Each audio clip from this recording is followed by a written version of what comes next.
I want to take a look at Bishop Athanasius Schneider's Credo, his new catechism, and examine the section where he defines what a schismatic is. Here's how he defines it. Who are schismatics? Those who received baptism, yet have been separated from the unity of the Catholic Church by refusing to recognize the Supreme Pontiff, or have canonical communion with him and the other members of the Church, for example, the Orthodox. Now, did you notice what he did here? Did you catch it? He redefined the term schism. He gave a new definition for it. In fact, a definition that is different than what traditional Catholic theology says, and even what the Code of Canon Law says. Traditional Catholic theology defines schism as the refusal to submit to the Roman Pontiff, not simply the refusal to recognize the Roman Pontiff. In fact, there are many people who recognize that the Pope is the Pope, and yet they refuse to submit to him.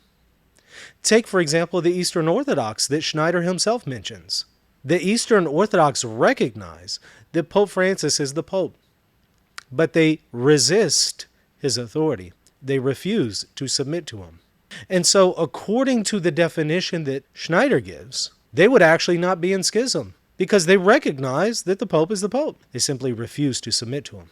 What this redefinition of the term schism does, it covers the tracks of some who recognize the Pope as the Pope, but refuse to submit to him. They recognize that the Pope is the Pope, but they engage in schismatic behavior and maintain a schismatic communion. So this is deeply troubling because it's not only not Catholic, but it is twisting how the Catholic Church defines schism in order to cover the tracks of some who are in schism. And it gets worse. It continues. Are so-called sedevacantists in schism? Yes, inasmuch as one who obstinately refuses to recognize a lawfully reigning pope is a schismatic. Well, they're correct that a sedevacantist is a schismatic. But once again, the theological error and the redefinition of schism is being asserted. I'll also add, the next part is very problematic.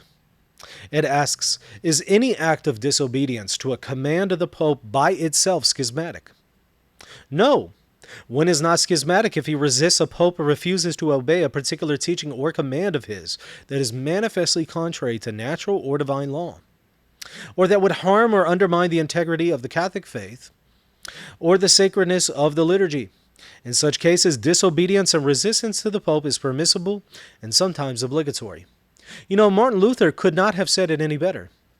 This position, however, that Schneider proposes is filled with all kinds of theological errors. I'll give you just a couple examples. It assumes the erroneous position that the Pope can teach something that is harmful to souls. This not only has been rejected by many Catholic theologians, but more importantly, the Magisterium itself rejects this position. For instance, Donum Veritatis makes it very clear that there is a general protection and a general charism of the Holy Spirit that protects even non-infallible teachings of the Magisterium, even prudential judgments, so that they would be theologically safe and would not be harmful to souls. So Schneider is at odds with the Magisterium, but that shouldn't be a surprise because in Schneider's catechism, Credo, he explicitly attributes error to an ecumenical council, specifically the Second Vatican Council. He also attributes error to the Catechism of the Catholic Church, hence the need for his own catechism. And so he is already in dissent from the Magisterium in certain key places. And in order to cover his tracks, he has to redefine what schism is. And then he has to justify his theological dissent. And he puts forward this propaganda in a catechism. This is not Catholic, and no Catholic should have ever endorsed this catechism. This catechism covers the tracks for the recognize and resist movement. What is this? It's the movement that says, I recognize the Pope as the Pope, but I resist his abuses. Well, it assumes that the Pope is and can abuse his authority in his magisterium. They assert he can and has. So it already assumes a theological error. And so in reality, a traditional and faithful Catholic should not embrace the recognize and resist movement or its new catechism, but rather should resist the recognize and resist movement and its non-traditional catechism. Hey, I hope you enjoyed that video. If you want to help me grow this channel, hit that subscribe button and like and comment while you're at it. By the way, if you want to support Reason and Theology, I would greatly appreciate it. The best way to do so is become a patron on Patreon. At patreon.com/Reason and Theology, you'll get access to exclusive content and all kinds of additional perks, and you'll be supporting me here at R&T. Also, check out the GoFundMe and the PayPal links there in the show notes if you would rather support me on those platforms. Thank you so much for watching. God bless. Are you a Catholic thinking about converting to Eastern Orthodoxy? Or are you a Protestant discerning whether or not to become Catholic or Eastern Orthodox?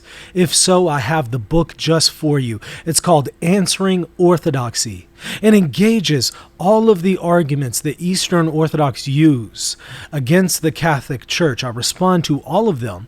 I show that they are in error, and in fact, they're inconsistent, because the things that Orthodox are objecting to are in fact found in their own tradition. So the fullness of the faith can only be found in the Catholic Church.